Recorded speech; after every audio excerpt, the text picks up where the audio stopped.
Hi, I'm Laura Conover, MD, the Intuition Physician, and today I want to talk to you about sleep because it's the second half of winter. It should be when we're restoring and rejuvenating before spring and summer hit and the longer days come.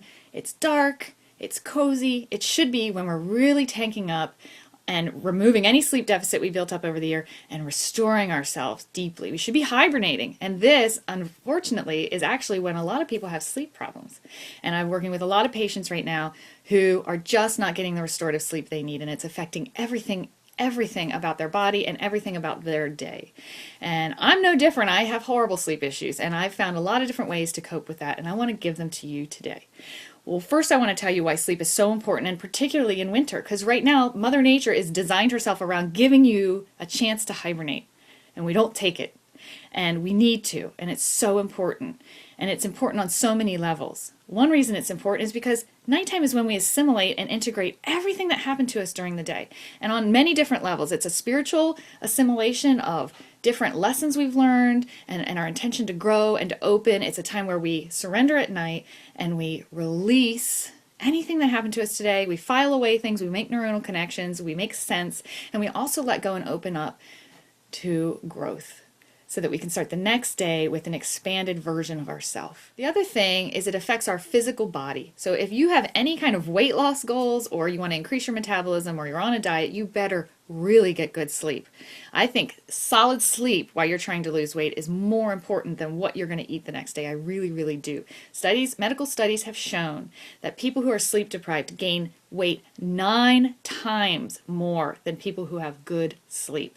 So 9 times more. So we're not even talking about losing weight. We're talking about rapidly gaining weight 9 times over just because you got a poor night's sleep. That's because, think about it, your body is saying, I didn't get a good night's sleep, so I don't have any natural energy. I'm going on fumes. So I better put calories in here to keep my energy going. So you start making really bad food choices. Your metabolism starts slowing down to conserve what little resources you do have, and you start consuming many, many, many more calories than you normally would. You're making poor choices. The food you are putting in is very calorie dense because that's your cravings actually shift towards wanting fat and sugar and carbs because your body wants an instant source of energy because you didn't sleep well. But if you sleep well and you have natural energy, you can just make rational, healthy food choices the next day. So really focus on sleep. If you have any metabolic or weight loss goals whatsoever, sleep's the first thing I check in my patients who mention they want to lose weight. And then lastly, it's so important for brain health. It's so important for brain health. Studies have shown that people who have poor sleep actually have brain atrophy. So it actually deteriorates your brain. Not only that, but studies have also shown that poor sleep over a lifetime increases your risk of dementia. So it's affecting your brain in many different ways, from increasing your risk of dementia to actually atrophying your brain. And you don't want that. So you want to protect and guard your sleep as if it was more important than almost anything else you can do for your health. So here's some ways to do it. One is melatonin, because naturally in the evening, your body should be producing melatonin, and I am convinced that there are some people who just simply don't make enough melatonin. If you're sitting there and your husband is able to, when the sun goes down, it gets dark, and then he's laying down and he can drop off, that's a common complaint. Wives are like, my husband can go to sleep so easily. It's because he's got a nice, normal, healthy melatonin level, and you don't. You're low melatonin. So you're sitting there waiting for sleep to come, and it doesn't, because you really just naturally need to boost your melatonin so that you can be on par with your natural rhythm. So one way to do that is simply to take melatonin supplements. Another way to do that is, as I mentioned, people who are low melatonin are generally low serotonin people. Serotonin converts to melatonin, so one way you can do it is during the day take 5-HTP, which is the precursor to serotonin. And if your body needs more serotonin, it's going to use that natural 5-HTP to boost its serotonin during the day and increase the amount of melatonin you can make at night. So during the night, if you want to go directly to boosting melatonin, you take a supplement. If you want to do it indirectly during the day, you can take 5-HTP and boost your serotonin and your nighttime melatonin. You can also, thirdly, sleep grounded. You can use an earthing product so that at night you are neutralizing and you're in a very open, receptive, healing phase. And that's really the point of sleep anyway. And so earthing really exponentially helps that. Now, earthing might not make you go to sleep, and for that, I would recommend boosting your melatonin, but earthing can certainly enhance the time you do sleep. So even if you are sleeping a shortened amount of time, this is my advice for people who really can't sleep 9 or 10 hours. They have to get up in 5 hours. Well, then those 5 hours should absolutely be grounded, because study after study has shown that sleeping grounded deepens your restorative phases. It lengthens the time that you're in a restorative phase of sleep. So even if you're sleeping shorter, you are still actually waking up with more energy. And as we talked about, waking up with more energy will impact your food choices and your metabolism and your ability to grow and function the next day. So you want to think about melatonin, you want to think about 5-HTP, you want to sleep grounded, and or all three. Another thing you may want to check is your cortisol level, because for a lot of people, anything, if you've gone through a recent stress or trauma, for sure, your cortisol level is probably a little skewed, and you might be having high cortisol levels at night. It should be that our cortisol naturally decreases through the day. It should be that we wake up in the morning with a nice high cortisol to give us energy for the day, and then it naturally ebbs, and at night we're able to relax, and that's when our melatonin should be boosted and we fall asleep. Generally, when people are under any kind of stress, which I can't think of anyone who's not almost, our cortisol levels can switch, and we can actually wake up with low cortisol and feel sluggish. And when at night, when we're trying to unwind, our cortisol is through the roof. You can't go to sleep when your cortisol, your stress, adrenal hormones are high.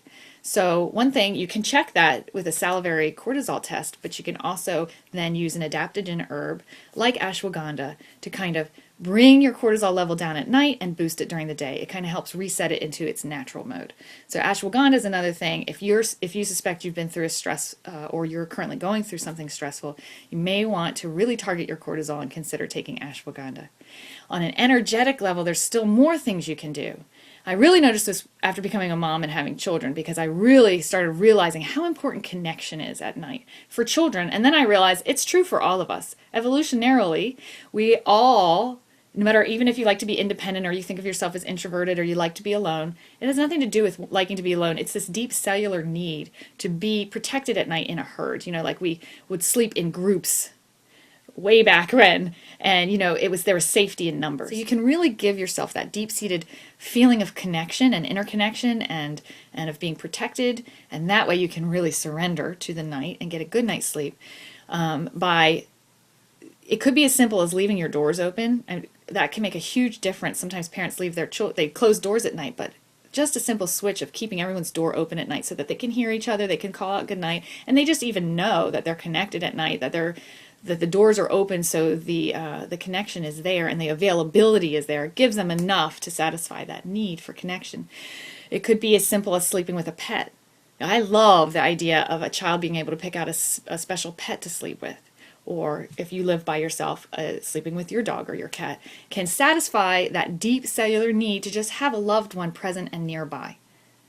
And another way you can do that is through just something as easy as a hot water bottle for your child or for yourself.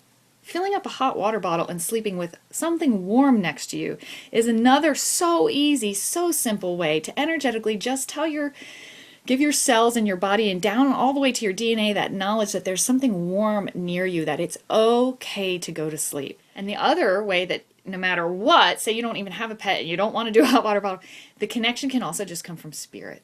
It can be, and there's a reason why we always pray at night and why a lot of our prayers, especially for children, include asking a guardian angel to watch over us. It's that same thing that came from that deep knowing that we don't want to be alone to fully surrender at night. We want to feel connected and we want to feel protected. And then under those connected circumstances, we can just totally surrender and become open and sleep and repair. So prayer is a great way to really feel connected to spirit and to know that you're not alone and to know that there is a huge energetic safety net that is around you and watching over you. So praying at night, having a hot water bottle for that warmth next to you, letting a pet sleep with you, sleeping with a loved one, or inviting your child into your bedroom, or just letting them know that the availability is there by having the door open. All of these are great ways to just know that you're connected at night, no matter what the circumstances are, whether you're sleeping alone or not. You have connection. You have that safety net, so it's okay to let go. That is so important. I don't think anyone can truly, fully let go unless they have some kind of connection with something beyond just themselves. And then lastly, also on an energetic level, it's mind frame. It's the mind frame that you deserve sleep. That is so huge, because especially for upper chakra people, it's really hard to settle in. They're getting intuitive information, or they're thinking about the next day, or they're processing, they have so much to process, and it's all up here, and it's a lot of energy coming in. And sleep is a time for surrendering that, and a time for stopping that and saying it's okay for that to stop. It's okay. I deserve to pause. I actually deserve to repair. I actually deserve rest. That's really hard when there's so much going on in life. And you need to know that you deserve sleep. And you need to know that you deserve to allow that time, and that it's important. It's not laziness. It's not excess. It's not nothing. It's active repair. It's actually tanking you up for the next day so that you can do more. Good, solid sleep is the healthiest thing that you can do for yourself.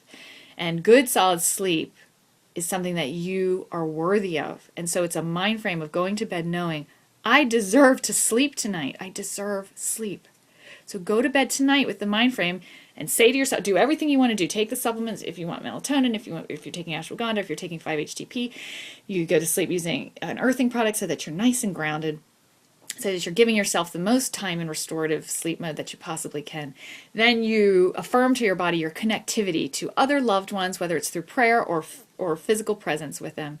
And you go to bed feeling connected and cocooned. And then lastly, you say to yourself that I deserve sleep. I deserve this time. It's a mind frame of I actually accept it. I'm not going to fight it. It's that whole fighting sleep. You surrender that. You deserve sleep. Okay, I hope that helps you sleep better tonight, and I hope you use what's left of this winter to really hibernate and restore yourself so that you have absolutely no sleep deficit when we head into spring and summer this year.